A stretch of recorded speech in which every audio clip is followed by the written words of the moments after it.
Swearing ಮಾಡವ್ರೆ. Swearing ಮಾಡಿದ್ಮೇಲೆ ಇವರು ಹೇಳೋವಂಥ ಹೇಳಿಕೆಗಳೆಲ್ಲ ನಿಜ ಇರಬೇಕು. ಮುಖ್ಯಮಂತ್ರಿಗಳಾಗಿ ನಾವು ನಿಜ ಅಂತಲೇ ತಿಳ್ಕೊಂಡು 2,500 ಕೋಟಿ ಎಲ್ಲಿದೆ ಮುಖ್ಯಮಂತ್ರಿಗಳು ಗೊತ್ತಿರಬೇಕಲ್ಲ. ಅದರಿಂದ ಕೂಡಲೇ ಇಡಿಯವರು ಇದ್ರ ಮೇಲೆ ಕೇಸನ್ನು ಹಾಕಬೇಕಾಗುತ್ತೆ. ಮುಖ್ಯಮಂತ್ರಿಗಳ ಹೇಳಿಕೆಯನ್ನು ಪಡಿಬೇಕಾಗುತ್ತೆ. ಮುಖ್ಯಮಂತ್ರಿಗಳನ್ನು ಎನ್ಕ್ವೈರಿ ಮಾಡಬೇಕಾಗುತ್ತೆ. ಈ ಹಣ ಎಲ್ಲಿಂದ ಬಂದಿದೆ, ಯಾವ ಅಕೌಂಟಿಗೆ ಹೋಗಿದೆ, ಅಥವಾ ಇದನ್ನು ತಿಳಿಸ್ಬೇಕು. ಹೆಂಗೆ ಇದು ವಾಲ್ಮೀಕಿ ಹಗರಣದಲ್ಲಿ ಬಂದಿತ್ತಲ್ಲ 187 ಕೋಟಿ ಪಟಾಪಟ್ ಅಂತ ಹೋಯ್ತಲ್ಲ, ಹಂಗೆ ಇದನ್ನು ಕೂಡ ಪಟಾಪಟ್ ಅಂತ ಎಲ್ಲೆಲ್ಲಿ ಹೋಗಿದೆ ಅಂತ ಪಟಾಪಟ್ ಅಂತ ಸಿದ್ದರಾಮಯ್ಯನವರು ಪಟಾಪಟ್ ಅಂತ ಎಲ್ಲೋಗಿದೆ ಅಂತ ಚಟಾಚಟ್ ಅಂತ ಹೇಳ್ಬಿಡ್ಬೇಕು ಸಿದ್ದರಾಮಯ್ಯನವರು. ಇಲ್ಲ ಅಂತ ಹೇಳಿದ್ರೆ ನೀವು ಕಳೆದ 3 ತಿಂಗಳಿಂದನೂ ಕೂಡ ನಿಮ್ಮ ರಾಜೀನಾಮೆ ಭೀತಿಯಿಂದ ಈ ವಿಷಯವನ್ನು ಡೈವರ್ಟ್ ಮಾಡೋವಂಥದ್ದಕ್ಕೆ ನೀವು ಹೇಳಿಕೆ ಹೇಳ್ತಾ ಇದ್ದೀರಾ ಅಂತ ಜನಕ್ಕೆ ಅರ್ಥ ಆಗ್ತೈತೆ. ಇನ್ನೊಂದು ಕಡೆ ಹೇಳ್ತೀರಾ ನನ್ನನ್ನು ಮುಟ್ಟಿದ್ರೆ ದಂಗೆ ಎದ್ದೊಳ್ತೈತಂತೆ. ಏನು ನೀವು ಆಕಾಶದಿಂದ ಎಳೆದು ಬಂದುಬಿಟ್ಟಿದ್ದೀರಾ?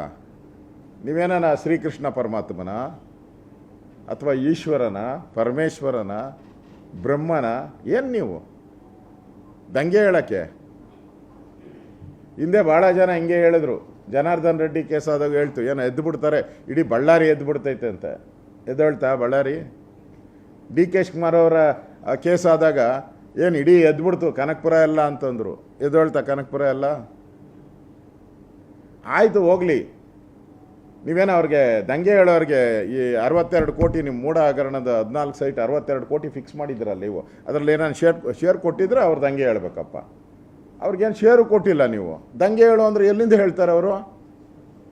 ಪಾರ್ಟ್ನರ್ ಅಲ್ಲವ. ನೀವು ಪಾರ್ಟ್ನರ್ಶಿಪ್ ತಗೊಂಡಿದ್ರೆ ಅವ್ರು ದಂಗೆ ಹೇಳ್ತಾ ಇದ್ದಪ್ಪ. ಪಾರ್ಟ್ನರು ಅಲ್ಲ, ಪಾರ್ಟ್ನರ್ಶಿಪ್ಪು ಇಲ್ಲ ನಿಮ್ದು ಅಲ್ಲಿ. ಮತ್ತು ಬಂಧಿಸೋದು ಬಿಡೋ ಅಂಥದ್ದು ಅದು ತನಿಖಾ ಏಜೆನ್ಸಿಗೆ, ಕೋರ್ಟ್ಗಳಿಗೆ ಸಂಬಂಧಪಟ್ಟಿದ್ದು. ಒಂದು ಕಡೆ ಸಂವಿಧಾನದ ಪುಸ್ತಕ ಇಟ್ಕೊಂಡಿರ್ತೀರ, ಏನು ಅದು ಖಾಲಿ ಪುಸ್ತಕನೋ ಒಳಗಡೆ ಏನಾಯ್ತೋ ನಮ್ಗೆ ಗೊತ್ತಿಲ್ಲ. ಮೇಲೆ ಮಾತ್ರ ಪುಸ್ತಕ ಕಾಣ್ತಾ ಇದೆ. ಮಹಾರಾಷ್ಟ್ರದಲ್ಲಿ ಖಾಲಿ ಪುಸ್ತಕನ ತೋರಿಸಿದ್ದಾರೆ, ಅಲ್ಲಿ ಗೊತ್ತಿಲ್ಲ. ಇನ್ನೊಂದು ಕಡೆ ಹೇಳ್ತೀರಾ ನ್ಯಾಯಾಂಗ ಎಲ್ಲ ಯತೀಂದ್ರ ಸಿದ್ದರಾಮಯ್ಯನ ಏನು ಹೆಸರು? ಯತೀಂದ್ರ ಸಿದ್ದರಾಮಯ್ಯನವರು ಕೋರ್ಟ್ಗಳೆಲ್ಲ ಬಿ ಜೆ ಪಿ ಪರವಾಗಿ ಕೇಂದ್ರ ಸರ್ಕಾರ ಹೇಳ್ದಂಗೆ ಆದೇಶಗಳು ಬರುತ್ತೆ ಅಂತ ಹೇಳಿದ್ದಾರೆ. ಯಾವ ಬಾಯಲ್ಲಿ ಹೇಳ್ತೀರಾ ಇದನ್ನು?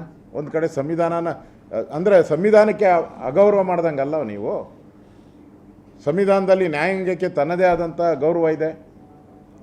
ಜಮೀರ್ ಅಹಮದ್ ಹೇಳ್ತಾನೆ ಇದೆಲ್ಲ ಪೊಲಿಟಿಕಲಿ ಮೋಟಿವೇಟೆಡ್. ಈಗಾಗಲೇ ಕೇಸ್ ಬಿದ್ದಿದೆ ಅವ್ರ ಮೇಲೆ.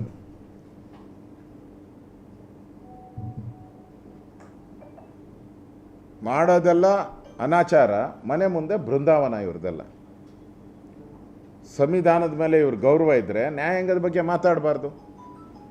ಈಗ ನೆನ್ನೆ ಹೈಕೋರ್ಟ್ ಒಂದು ಜಡ್ಜ್ಮೆಂಟ್ ಕೊಟ್ಟಿದ್ದಾರೆ.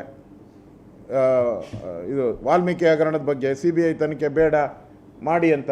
ಸರ್ಕಾರದ್ದು ಅದೇ ಇತ್ತು, ನಾಗೇಂದ್ರಂದು ಅದೇ ಒಂದು ಮಾತಿತ್ತು. ಹಂಗಾರೆ ಕೋರ್ಟ್ ಸರಿ ಇದೆ. ಇವ್ರ ಪರವಾಗಿ ಬಂದರೆ ಕೋರ್ಟ್ ಸರಿ ಇದೆ, ಇವ್ರ ವಿರುದ್ಧ ಬಂದರೆ ಕೋರ್ಟ್ ಸರಿ ಇಲ್ಲ. ಡಿ ಕೆ ಶಿವಕುಮಾರ್ದು ಕೇಸು ಹೈಕೋರ್ಟಲ್ಲಿ ಅವ್ರ ಪರ ಆಗೋಯ್ತಲ್ಲ, ಡಿ ಕೆ ಶಿವಕುಮಾರ್ ಪರ ಆಯ್ತಲ್ಲ. ಈಗ ಸುಪ್ರೀಂ ಕೋರ್ಟ್ಗೆ ಹೋಗಿದೆ ಅವ್ರದ್ದು ಕೇಸನ್ನು ಕೂಡ, CBI ಕೊಡೋದ್ರ ಬಗ್ಗೆ. ಇಲ್ಲಿ ಅವ್ರ ಪರ ಆಯ್ತಲ್ಲ, ಹಂಗಾರೆ ಸರಿ. ಯಾವಾಗ ಕೋರ್ಟ್ಗಳು ಇವ್ರ ಪರ ಕೊಡುತ್ತೆ ಅವಾಗ ಸರಿ. ಯಾವಾಗ ಕೊಡಲ್ಲ ಅವಾಗ ಕೇಂದ್ರ ಸರ್ಕಾರದ ಪಾತ್ರ ಅಂತ ಹೇಳ್ತೀರಿ. ನೀವು ಕೇಂದ್ರದಲ್ಲಿ ಅಧಿಕಾರದಲ್ಲಿ ಇದ್ರಿ, ಮನಮೋಹನ್ ಸಿಂಗ್ 10 ವರ್ಷ ಇದ್ರಿ, ಯಡಿಯೂರಪ್ಪನವ್ರನ್ನೆಲ್ಲ ಜೈಲಿಗೆ ಹಾಕ್ತು. ಅವಾಗ ಹಂಗೆ ಕೇಂದ್ರ ಸರ್ಕಾರ ನಾನೇ ಎಲ್ಲ ಮಾನಿಟರ್ ಮಾಡ್ತಾ ಇದ್ದಿದ್ದು. ಅವಾಗ ಮಾನಿಟರ್ ಮಾಡ್ತಾ ಇದ್ರ? ಚುನಾವಣೆ, ಡೆಲ್ಲಿ ಚುನಾವಣೆ ಗೆದ್ದರೆ EME ಕರೆಕ್ಟಾಗಿದೆ. ಕರ್ನಾಟಕ ಚುನಾವಣೆ 136 ಗೆದ್ದ ತಕ್ಷಣ ವೋಟಿಂಗ್, ಎಲೆಕ್ಟ್ರಾನಿಕ್ ವೋಟಿಂಗ್ ಪರ್ಫೆಕ್ಟಾಗಿದೆ. ಬ್ಯೂಟಿಫುಲ್ ಡೆಮಾಕ್ರಸಿ ಅಂದರೆ ಇದೆ ನೋಡಿ ಅಂತಂದರು ಕಾಂಗ್ರೆಸ್ ಅವರು. ಸೋತೋದ್ರು. ಮೊನ್ನೆ ಯಾವುದು ಹರಿಯಾಣ ಸೋತೋದ್ರು. ತಪ್ಪು, EME ಸರಿ ಇಲ್ಲ, EVM ಕರೆಕ್ಟಾ, EVM ಸರಿ ಇಲ್ಲ, ಎಲೆಕ್ಟ್ರಾನಿಕ್ ಮಿಷನ್ನೇ ಸರಿ ಇಲ್ಲ. ಈಗ ಮಹಾರಾಷ್ಟ್ರ ಚುನಾವಣೆ ನಡೀತಾ ಇದೆ, ಅಲ್ಲೂ ಅಷ್ಟೇ, ಗೆದ್ದರೆ ಸರಿ ಇದೆ, ಸೋತ್ರೆ ಎಲೆಕ್ಟ್ರಾನಿಕ್ ಮಿಷನ್ ಸರಿ ಇಲ್ಲ. ಈ ಕಾಂಗ್ರೆಸ್ ಅವ್ರಿಗೆ ಯಾವತ್ತೂ ಬುದ್ಧಿ ಬರುತ್ತೋ ಗೊತ್ತಿಲ್ಲ.